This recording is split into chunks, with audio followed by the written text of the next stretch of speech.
Hello everyone, I'm Extra Cheesy 87 and this is Let's Play Persona 4 Arena Ultimax. So just a couple days ago, I was asked about what are some games that I might want to play on the channel in the near future, and I listed out some stuff that I've been kicking around in my head for a while, and in typical me fashion, instead we're going to play something completely different that wasn't any of those games, so we're going to play Persona 4 Arena.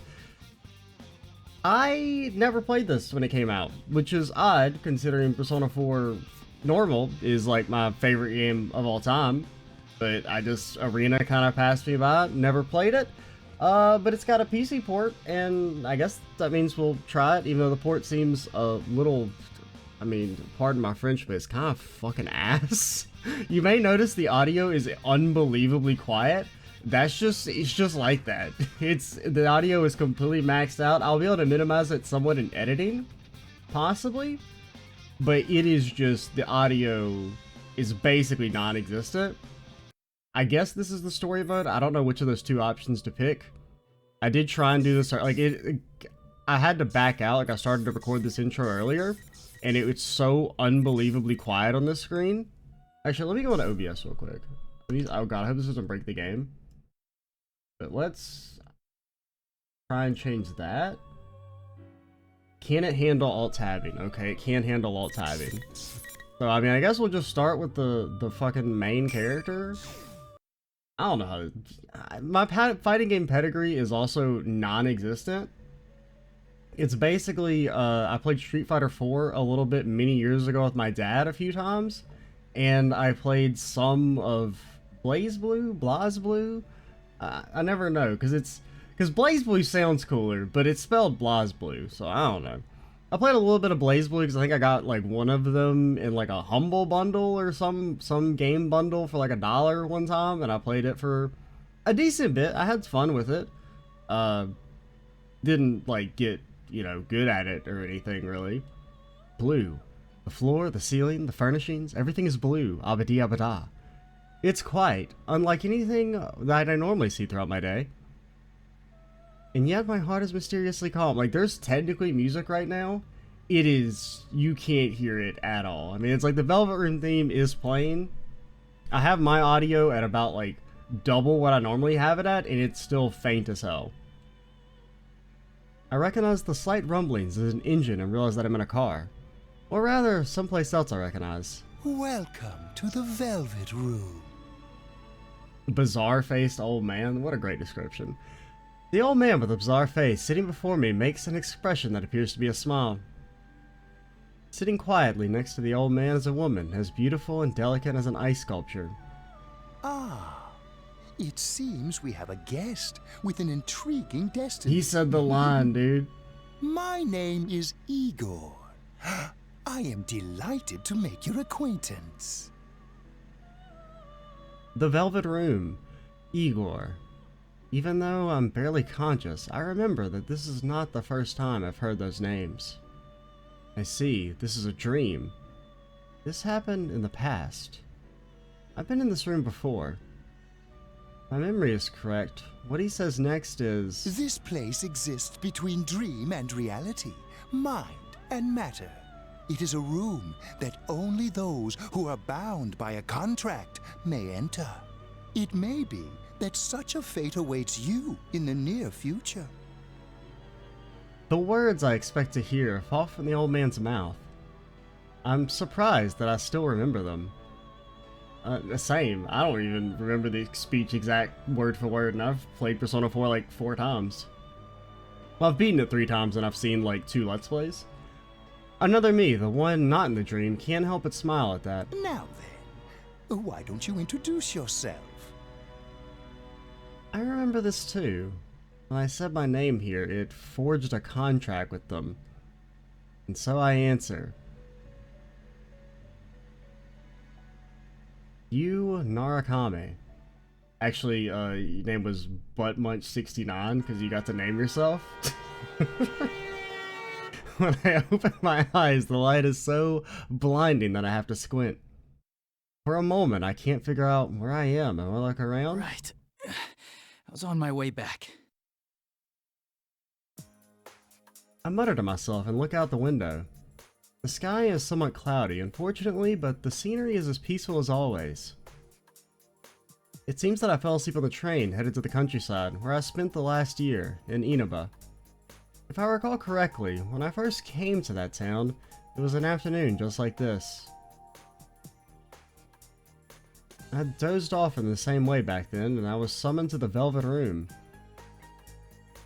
That was when Igor said that misfortunes would befall me, and just as he foretold, I was dragged into an outrageous murder mystery. Outrageous? That was no ordinary case. It was outrageous, apparently.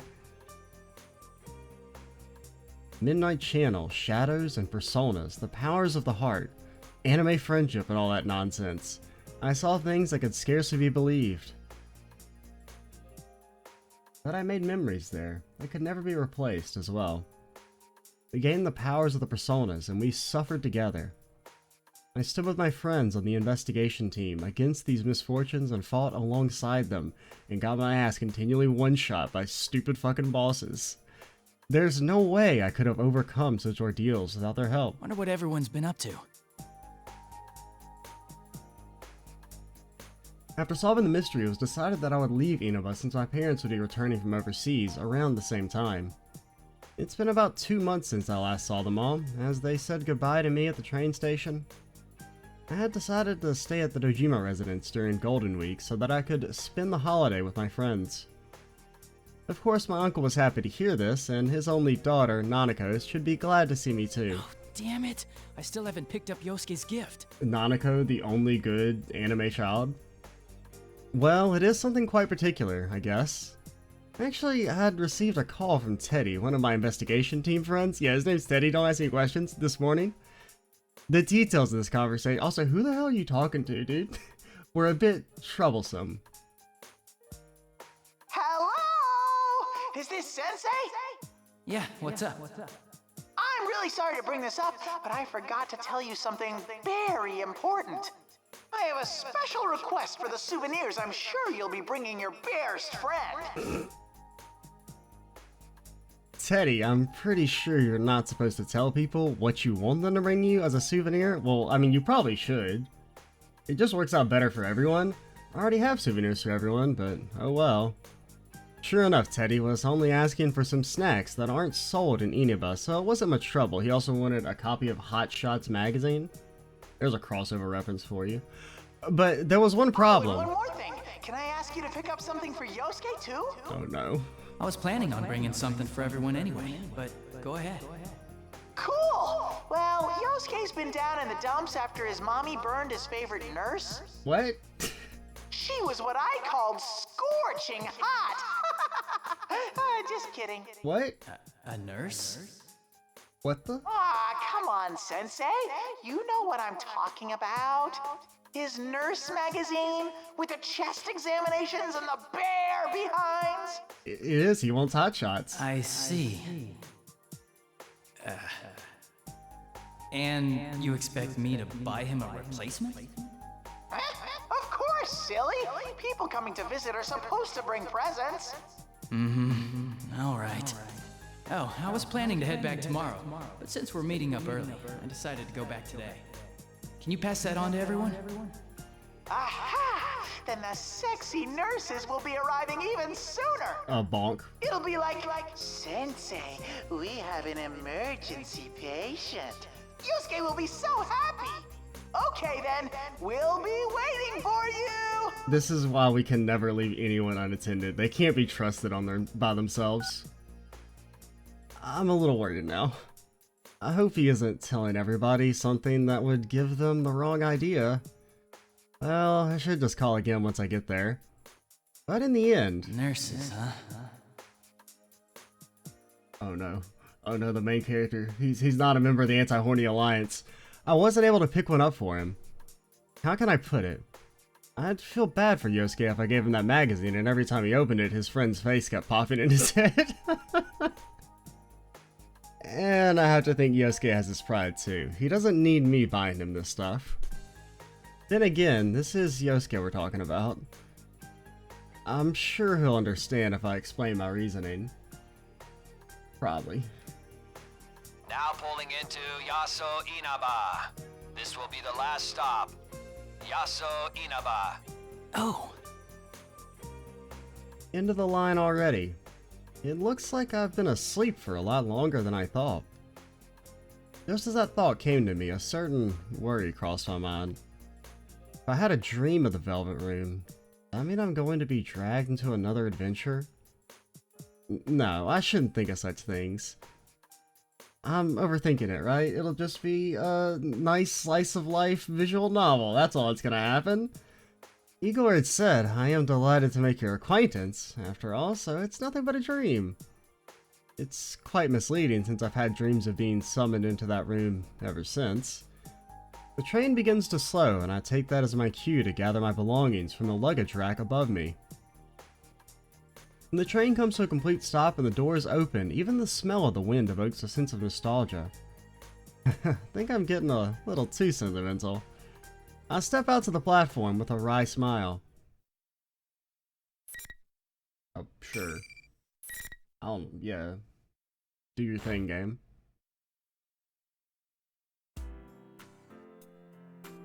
I'm standing in front of the train station, but this town is as quiet as it's always been. I realize that the sun has started to set and the orange sky envelops the world. now what should I do? Today is May 2nd. According to the calendar, the latter half of the holidays will begin tomorrow. I told Ojima-san that I was going to arrive today, but it seems he's been too busy with work to come get me. Taro Dojima, he's my uncle, I stayed with him last year. He's a detective with the Inaba police, and he's raising his elementary school-aged daughter, Nanako, by himself. It seems that he was suddenly contracted by a detective from the Metropolitan Police Department regarding last year's case and will have to work late. What happened last year was very serious, so I guess it's not too surprising he's so busy.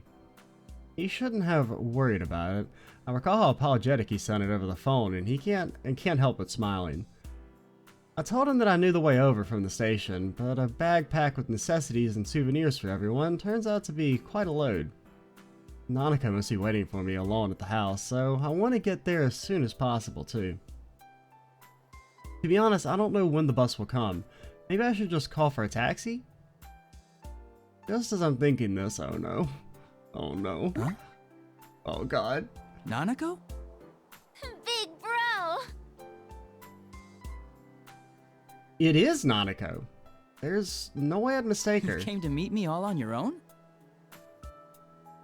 Why did she come to the station all by herself? True, the Dojima residence is within walking distance, but it couldn't have been easy for her. Nanako's like the most self-sufficient fucking 7-year-old the world's ever seen. Or 8, or however old she is. And even though it's still light out right now, it'll get dark soon, and the country roads are barely lit. I mean, she's like more of an adult than I am, if I'm being completely honest. What would she have done if I hadn't been here? I'm about to voice my concerns, but Nanako sounds slightly proud when she says, Don't worry, Dad knows about it. He gave me money for the bus. He said he couldn't make it, so I came instead. Welcome back, big bro. I wanted to see you so much. Thanks. I'm happy to see you again, too. I see, she must have wanted to show me that she's grown up too. She is around that age, after all. For a moment, I'm surprised that Ojima-san let her do this. But I can kind of imagine what kind of conversation took place. Nanako had always been a capable girl, but over the past year, her housekeeping skills have improved greatly, and she's proven herself to be very reliable. She takes the lead in many things within the house, and even Dojima-san can't compete with her sometimes. Or all the times. I can easily imagine that scene in my head. And it's true that I'm glad someone came to welcome me. I take Nanako's hand and we begin walking side by side. Well, no sense standing around here. What's in the fridge at home? Oh no. Oh god. Lots. Dad and I bought a ton of stuff since you were coming to visit. We bought it like 3 months ago, so it's all rotten. There's a mystery pudding, there's just a random pickle. If Nanako says so, then she really must have bought a lot. Dojima-san did say he'd pick up dinner for us, but if that's the case, maybe I should put together something to go with it. I ask Nanako what she wants to eat, and she looks back with a little twinkle in her eyes. Are you gonna cook dinner? Ooh, I wanna help. Nanako and I make small talk while we walk through the Inaba together for the first time in a little while. Being here like this makes me feel as if I've gone back in time to a year ago.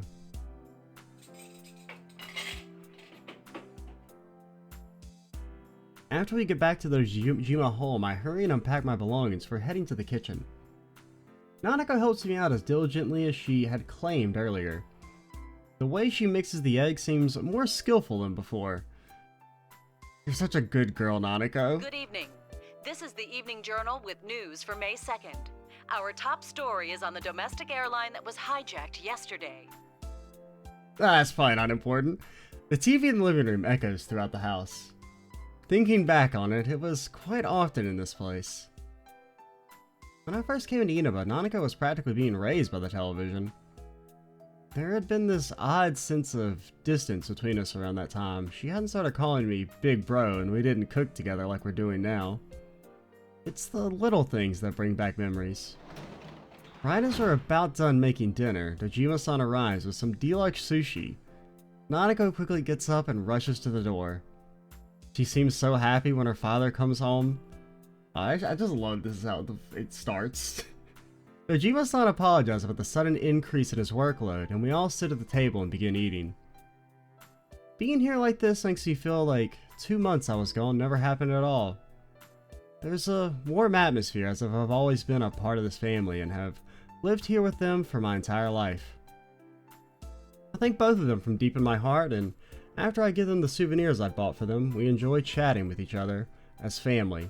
Granted, I'm still not entirely sure, like, with the two options, if maybe the first one was like a more direct story mode and this is like character story modes. I don't know. I mean, we're gonna do both of them regardless, but...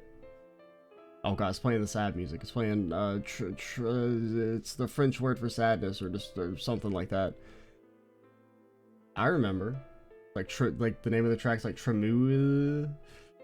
Another familiar room. This is the room that was prepared for me on the second floor of the Dojima residence. Nanako had fallen asleep after the excitement. After carrying her to her room, I tell my uncle that I'll be going to bed early as well since I have plans. All he said was, okay, gesturing towards the second floor. I'm a little perplexed by this, but I have my suspicions, and as I opened the door to my old room, it seems I was right. The room's no different than it had been when I was living here. It's exactly the same as it was when I left Inaba. I closed the door with a feeling of wistfulness. As I sit down on my sofa and consider my uncle's thoughtfulness, I sigh in exhaustion from the long journey. I'll be able to see my friends tomorrow, so I see the Catherine calendar.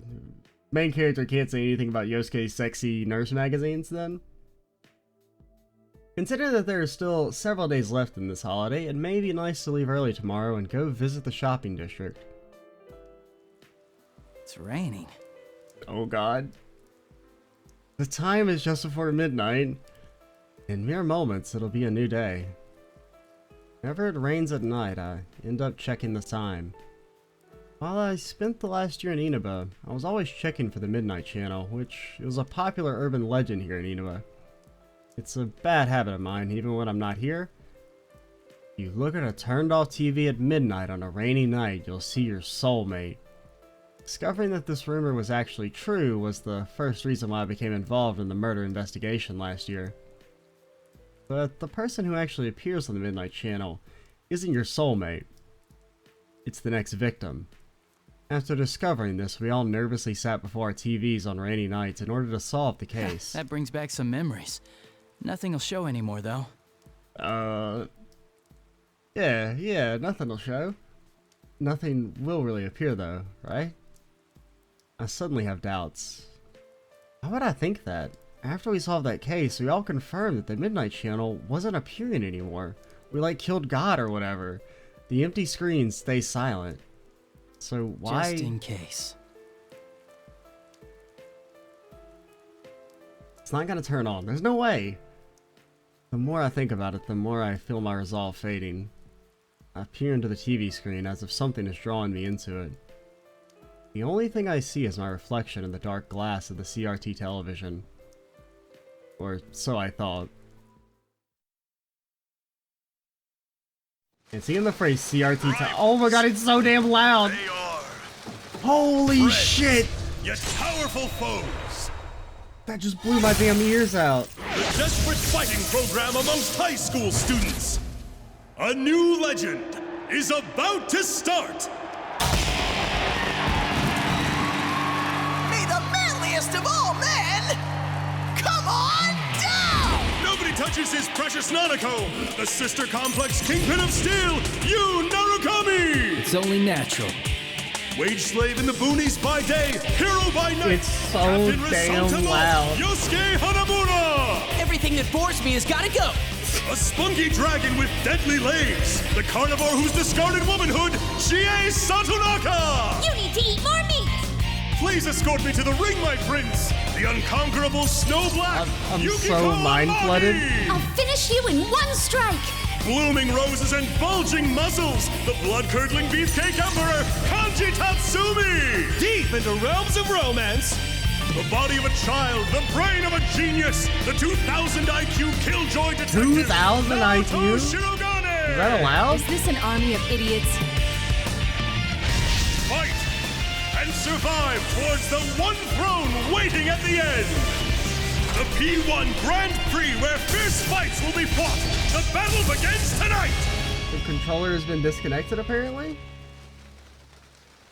I don't know if that's, like, legit, or if that was part of the cutscene. Yeah, I think my controller's still working. It was so loud. What? And now it's super quiet again. I can't hear a damn thing. Is this what shell shock's like? Also, the controller is definitely not working anymore. Sister complex kingpin of steel? Yeah, that's not really the phrase I would use to establish you. Was that me? Mr. Complex Kingpin of Steel? I'm impressed. There's so much wrong with that phrase. I don't know where to begin. Yeah, he doesn't have a sister complex. That's a little rude. No, I shouldn't be thinking about that. Those words aren't the problem here. I hurry to make sure the TV isn't plugged in. That was the Midnight Channel. Controller's been disconnected again? One second. Alright, we're back. I just had to charge my controller for a little bit because it was dead. That was the Midnight Channel. Also, I hurried to make sure the TV isn't plugged in. Like, TV's just like not plugged in by default. Kind of weird, but what it was actually showing was rather ridiculous. But thinking back, everything the Midnight Channel showed last year didn't make much sense either. I'm suddenly gripped by tension. If the Midnight Channel is appearing again, I have to find out why. Could also go to bed. I'll pull up my cell phone and search for Yosuke's number. Let's see, H. Hanamura Yosuke. I quickly hit the call button. Does everyone know about this? Is everyone aware that the Midnight Channel is still being broadcasted? Do they know that it's showing us? And that we've been giving taglines that can only be described as uncharitable? Hello, this is Yosuke. Yosuke? It's nothing. I just freaked out when you called all of a sudden. Yeah, that's it. What's up? Hey, when do you want to meet? He's still got his skiing jacket on. Oh yeah, it's midnight. I'm about to go to bed. Let's throw the fucking ski jacket on so that you thinks I'm cool. I can't tell what's going on just from the sound of his voice. Yosuke knows about what's happened on the Midnight Channel just now, and he's trying to hide that from me. Considering that I've been out of Inaba for a while, I bet he's trying to keep me from worrying about it. There's no need for him to be so concerned about that. Then again, I can kind of understand how he feels. I am his friend after all. And that's not why I was calling. I saw the Midnight Channel. You saw it too, right? Huh? I can easily hear Yosuke panicking on the other side of the phone. He's probably surprised that I saw the Midnight Channel when I shouldn't even be in Inaba right now. He must be thinking that the Midnight Channel is now appearing on national TV network. Looks like Teddy didn't tell them after all. Did Teddy not tell you? Since we're meeting up early tomorrow, I decided to come today. I figured you wouldn't think I could have seen it, so I gave you a call. Well, I assumed you weren't here yet, so I didn't want to rely on you. You haven't changed. So how about it? You're not gonna leave this be, are you, Captain Resentiment? Why'd you zero in on that part? Did you see how they called you a sister complex kingpin? Mine's not that bad. It's actually by far the worst. You think? Oh, I ought to tell you, that program's not the only strange thing lately. Teddy, Rise, and Kanji aren't here either. They disappeared. I feel like that should have been freaking mentioned. For a moment, I'm at a loss for words. Not only has the Midnight Channel come back, we've lost contact with 3 of our friends. I have a bad feeling about this. I can't believe that those 2 things are unrelated. Alright, we should get together tomorrow like we planned. Yeah, at the Jeunesse food court. Welcome back, partner. Oh, he said the line. I'm suddenly reminded that I haven't even greeted Yosuke yet. I finally feel the sense of worry fade a little. And I answer with a smile. Good to be here. No matter what has happened, our friends may be in danger. If that's so, then there's only one thing to do. Go the fuck to sleep. Huh? Speaking of things I have to do... Oh, right. Sorry to say, I forgot to pick up your souvenir. A souvenir? Don't even worry about it, man. You sure? I thought you were really looking forward to it. Those nurses. Nurses? I mean, I love that the main character's voice acted. A voice acted main character is so much better than, like the silent protagonist thing they go for originally. I like that the main character is able to have like a bit of a personality here. I had a feeling that he wouldn't get it if I don't tell him flat out. This is rather hard to bring up, but oh yeah, well. Teddy asked me to get it for you. He said you were crushed that they got burned. Oh, wait, this is all... I didn't know you were into nurses. Shut up! That's enough! Damn it, you're trying to wind me up, aren't you? Stay home, you jerk. But I'm already here. Well, I'll see you tomorrow. At least it seems like he understands about his souvenir. In any case, the preparations have been made. Tomorrow, I'll meet with everyone to sort through whatever information we have on the situation. If we have to, we'll go back into that world. It'd be best if this was all just our imaginations. But unfortunately, we know that the Midnight Channel wouldn't have appeared without a reason. Should make sure I'm ready for tomorrow and get some rest.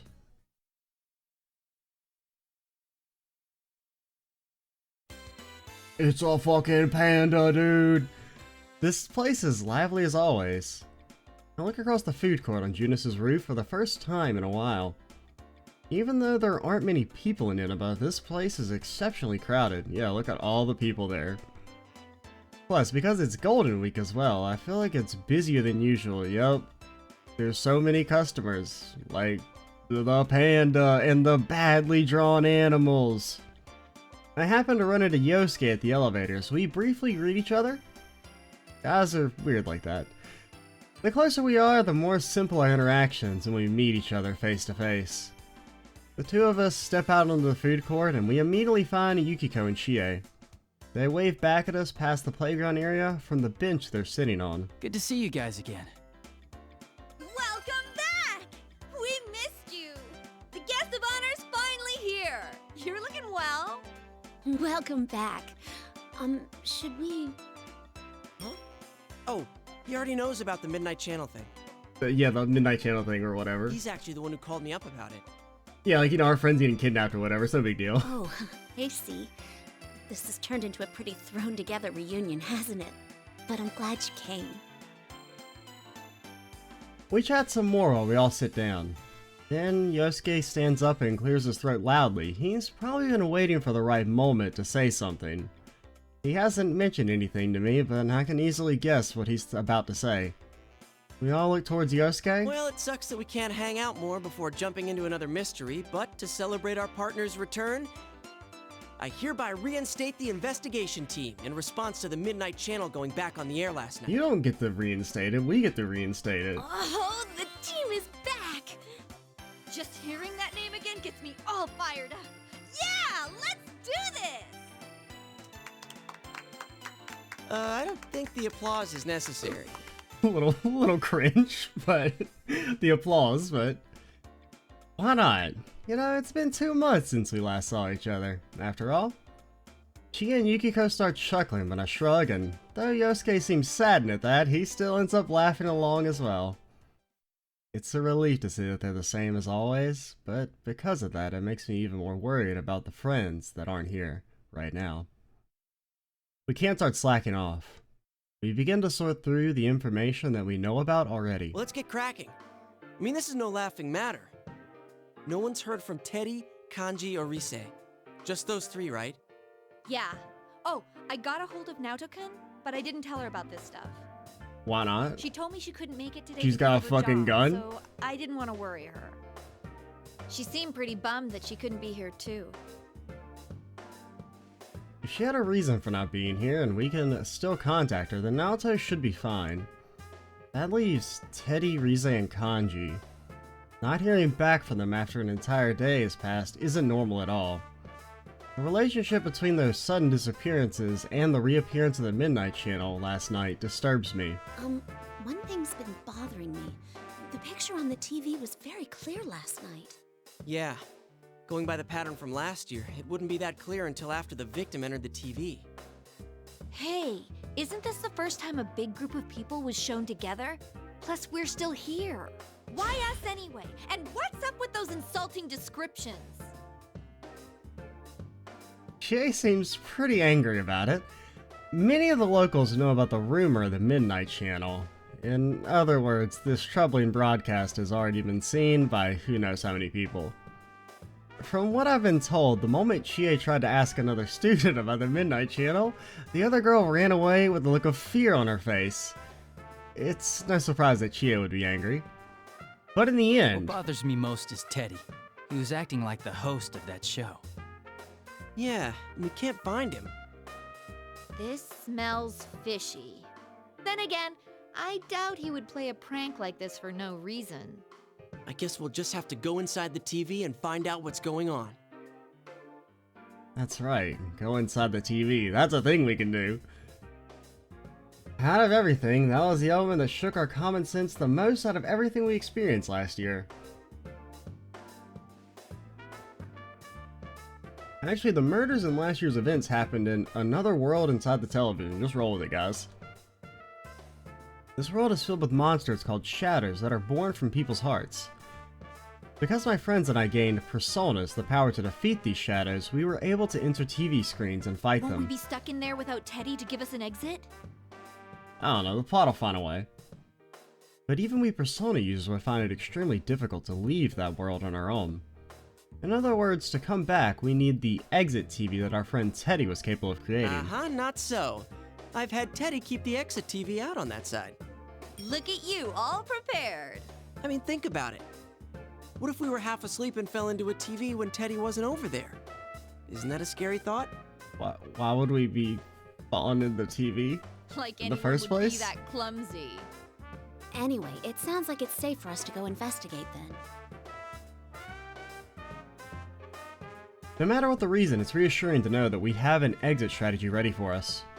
To be honest, I almost fell into it the first time it appeared in my room. After all, yeah, thankfully it was too small, couldn't fit. Yeah, there's no doubt that something's Poverty going saved on. him. Is everyone ready? We're all good to go. To tell the truth, I had a hunch that this was going to happen. We all share a look to confirm our intentions. All of them nod back. I can see the seriousness in their eyes. Even though there was a 2-month gap since I last saw them, they still continue to put their trust in me. I feel a slight sense of pride as I stand up from the bench. The large screen TV in the electronics department is directly below the food court. That was the entrance we always used last year.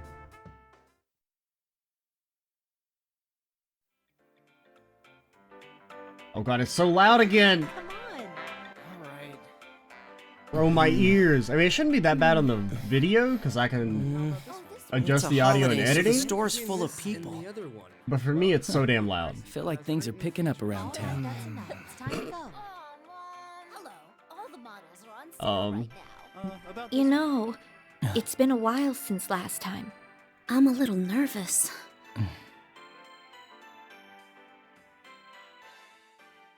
Oh, still got it. Whoa, wait! There are still people in this aisle! Hey, get ready! The customers are going away! You're just drawing attention to it. We need the rope just in case.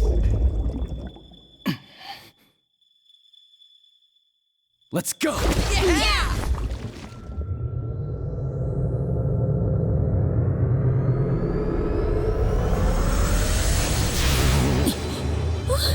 Isn't this different from usual? Oh no! What do we do? My brain. What can we do? It hurts. Stop now!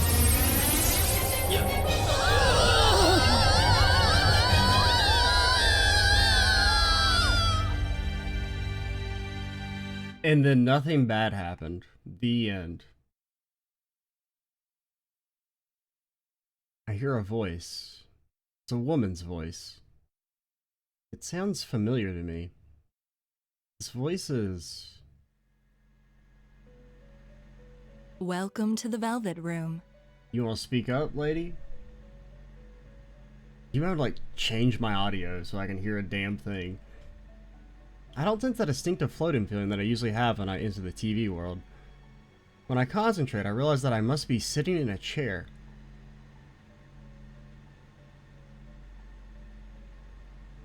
The moment I open my eyes, I see a vibrant blue. The Velvet Room. I visited this place an untold number of times last year, and once more in my dreams yesterday. I never thought I'd return to this place. It's not a dream this time? What's going on? Didn't my contract end already? You're never free. Igor, he usually sits front and center, is nowhere to be seen. The one to greet me is the woman with silver hair, Margaret. Could this be a personal summoning then? That happened a few times last year too. Margaret smiles as she senses my suspicions. This room is tied to your fate. Nothing that occurs here is meaningless. Though you reached an end to one journey, you now find yourself here again. This shows that you will once again be faced with a question. A question? And something really is going on? Another mystery has appeared and we are about to be dragged into it again. Could that be what she means? From here on, what befalls you will upset your status quo. It is true that you've opened the door once already, but all things change. Nothing ever remains the same. What you gained before will change over time as well. You will have to face them once again. Huh? Face them? Again? The first thing that Margaret's words stir up in my mind is the sight of my friends' smiling faces. Is that going to change? No, that can't be true. And face them again? That's impossible. Once I wake up and leave this room, I should still be with my friends. There's no need to jump to conclusions. But Margaret appears to have anticipated my thoughts and smiles while narrowing her eyes. Show me how you will proceed down the path that awaits beyond the door you've opened. I mean, I assume we just punched a lot of people in the face. I feel like that's going to be a running theme soon. In about 45 hours when we get to play the game. My vision wavers and the blue light before me vanishes quickly. Wait. I still need to know what you mean by those words. Alright, that's a good place to call it, I think, for the first video. First videos of a series, usually always a bit shorter. Future ones will probably be not super long, probably we'll aim for about 45-ish minutes. I don't really know how long the story mode for this is. I think it's like fairly long, but not like super long. Like we're in the realm of like 20 to 30 hours maybe.